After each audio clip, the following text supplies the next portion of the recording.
menjaga hati kita agar tidak gampang kita meremehkan orang lain. Kalau sudah meremehkan orang lain itu maknanya apa? Ngeremehkan orang lain itu sebenarnya aja kayak gini kayak. Merendahkan orang kita jomplang, kita sombong. Kapan orang sombong merendahkan orang lain? Kapan orang merendahkan orang lain? Satu, dia sombong sudah. Kapan dia merendahkan orang lain, dia sombong. Tapi ternyata di saat seseorang rindu mengangkat orang, maka dia akan menjadi orang tawadhu. Kalau sudah orang tawadhu, rafa'allah, Allah akan angkat derajatnya. Maka yang sangat perlu kita perhatikan saat ini, jangan biasa melihat kekurangan orang lain. Jaga matamu dari mencari-cari aib dan celanya orang lain, hai hamba Allah. Harus kami sampaikan hadis cinta Nabi ini. Nabi cinta kepada kita, maka Nabi ngasih rambu-rambu.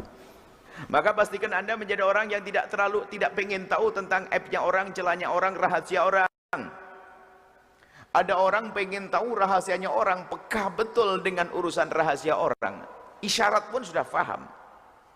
Sampai gambarannya begini loh, duduk begini nih, di sampingnya temannya lagi buka handphone, urusan dengan keluarganya, suaminya. Dia cuma ngelirik saja, sudah masuk, paham dia. Saya nyimpulkan panjang lebar dia, bisa cerita. Tapi hadir pengajian nggak paham-paham tuh orang. Tapi kalau ngelirik ini, kalau ke rumahnya orang, itu kan banyak buku-buku itu. Yang pertama kali dilihat ada buku agenda. Ada handphone ketinggalan, langsung kilat 2 menit ke kamar mandi, temannya sudah bisa tahu semuanya. Kemana iblisnya membimbing agar mengetik, tahu dia. Memang itu orang busuk. Jangan Anda jadi seperti itu. Kalau ada di antara yang hadir merasa dirinya memang orang model semacam itu, kalau Anda tidak segera tobat, Anda akan sengsara di dunia dan di akhirat. Kenapa? Di dunia akan dihinakan Allah, menjadi orang tidak terhormat, dan di akhirat lebih serem lagi, dihinakan, dan tempat kehinaan di akhirat di mana? Di padang mahsyar, nyongsep sampai neraka. Naudzubillah. Maka ayo, jangan Anda pengen tahu tentang celahnya orang, dosanya orang. Akan tapi ayo kita sibuk mencari kesalahan kita dan dosa kita. Ada suatu ketika ada orang di negeri Arab itu kan ada harim bulbet. Itu harim itu adalah ada rumah, nanti ada halaman atau belakang halaman yang ada tambahan, di situ kasih tembok melingkar begitu. Sehingga kalau punya anak gadis di dalamnya buka kerudung nggak kelihatan dari luar. Kebayang ya? Itu adalah biasa rumah kehormatan di sana. Dan kalau kita buat rumah sekecil apapun, barangkali perlu membuat semacam ini, paling tidak di belakang, sehingga kalau istri kita, anak kita pengen buka kerudung, alam bebas di belakang ada. Biarpun rumahnya sangat kecil, tapi di belakangnya ada tempat begitu, jadi lega. Coba saja. Kamarnya kecil banget, tapi di belakangnya ada yang tertutup dengan pagar, melingkar begitu. Anda bisa buka kerudung begitu, di luar. Dan ini ceritanya ada seorang laki-laki ini penasaran, ngapain si tetanggaku, dia naik tembok begitu, ngelihat rupanya tetangganya lagi mabuk. Wah, dia ini kayaknya baru belajar atau ikut kelompok yang amar ma'ruf nahi mungkar gitu barangkali itu. Semangatnya luar biasa, dikit-dikit Allahu Akbar, Allahumma sholli ala Muhammad, itu semangat dia. Turun dia langsung ke tempatnya khalifah. Ya khalifah, saya mau lapor. Lapor apa Pak? Penting nih. Waduh, amar ma'ruf nahi mungkar. Waduh, serem banget. Allahu Akbar.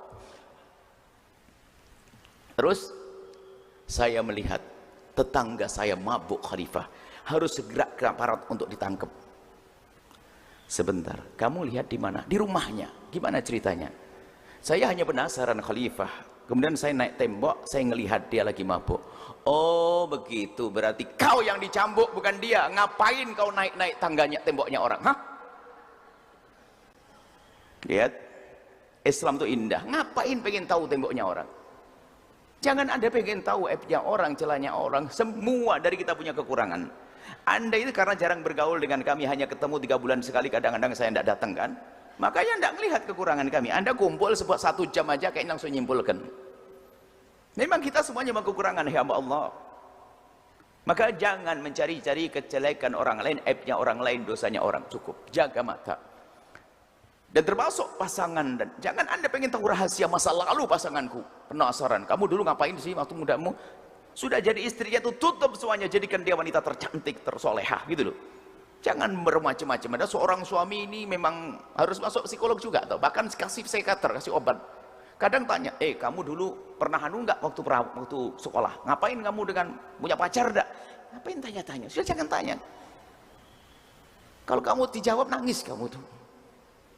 Sudah ditutup oleh Allah kok banyak pengen tahu. Jadi ada nggak boleh. Karena nanti efeknya apa? Efeknya merendahkan. Suami istri merendahkan, caci maki, olok-olokan. Bukan pendidikan baginda Nabi. Maka kami pun juga tidak terlalu senang kalau ada orang cerita tentang kekurangan saudara kita, dosa saudara kita.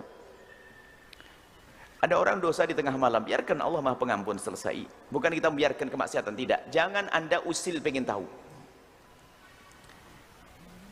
Kadang-kadang ini ahli ibadah loh ya. Ahli tahajud, wah hebat banget dia.